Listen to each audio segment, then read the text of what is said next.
Today, I will be presenting on the imprisonment of Ulfatkhonim Mamadshoeva. Ulfatkhonim Mamadshoeva is a 65-year-old human rights defender in the Gorno-Badkhshan Autonomous Republic, as well as a mother, activist, independent journalist, and representative of the Pamiri minority group. In her past, she worked with the Border Guard Service after the Civil War, but eventually went back to journalism. She wrote for many publications on the social and political issues that plague the GBAO, demonstrating her passion for raising awareness for the Pamiri population.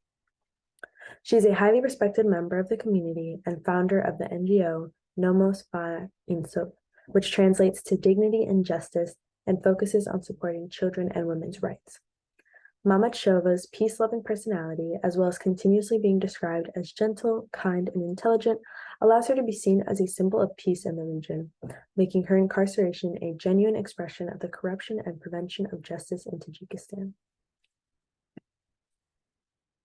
On March 15, 2022, Mamadshoeva went to a popular cafe in Dushanbe to meet with U.S. Embassy officials and discuss Chinese military action in the GBAO.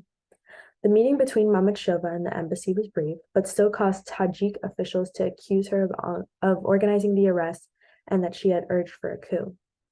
On May 17th, journalists from Radio Ozodi and Current Times were attacked violently after interviewing Mamadshoeva, where their cameras and notes containing information from the interview were stolen, and on May 18th, Mamadshoeva was arrested at her home.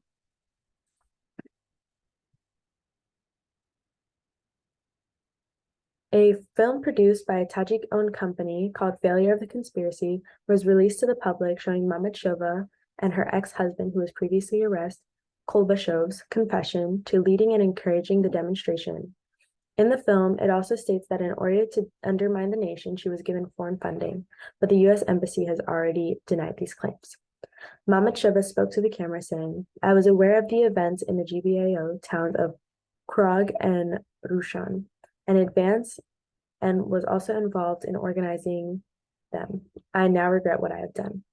The U.S. Embassy has already denied these claims, saying that the contents of the original meeting were mischaracterized, and Mamadshoeva was not asked to organize or lead any of the unrests.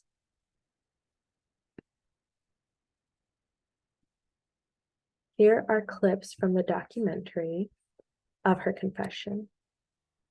А также попросили меня о создании коалиции общественных организаций в Мадавшане и выразили готовность всесторонне финансировать. بعد از چند الفتخونیم و موزمزدی گفت ما یک وفری داریم با نمایندگان تشکیلات خارجی و بعد در یکی از As seen from clips from this documentary, footage of her meeting with U.S. Embassy officials are shown and testimony of her confession are shown throughout the film. She claims responsibility for organizing the unrest and to receiving foreign funding. In a quote, she says, "I think I acted wrongly and made a mistake. Sorry to Krog and Rushan, for we were the reason for these problems and tragedies in the Pamirs. We destroyed the lives of dozens of promising youths." The U.S. Embassy has denied both of these claims, saying the contents of her original meeting were mischaracterized. And in Mamadshoeva's retrial in September, she expresses that she was coerced into confessing. Her trial. Mamadshoeva was originally arrested in May and faced up to 25 years in jails, according to Article 187 and Article 307 of Tajikistan's Criminal Code, but has since had her hearing and trial. Her trial began on August 3rd, and a ruling was set to be released on August 12th, however, was delayed due to Mamadshoeva's request for re-examination of her case. A retrial began on September 20th, where she stated that the confession was in fact coerced, and in the week of December 9th, 2022, reports of her conviction were released to the public, stating that she had been sentenced to 21 years in prison for the organization of the unrest and compromising and conspiring against the state. Reliable information has been difficult to obtain because the case has been kept secret from relatives and the public in a closed trial, which has also made her well-being and the situation of her health unknown. Her lawyers have signed NDAs, and people close to Mamadshoeva were prevented from attending the trial.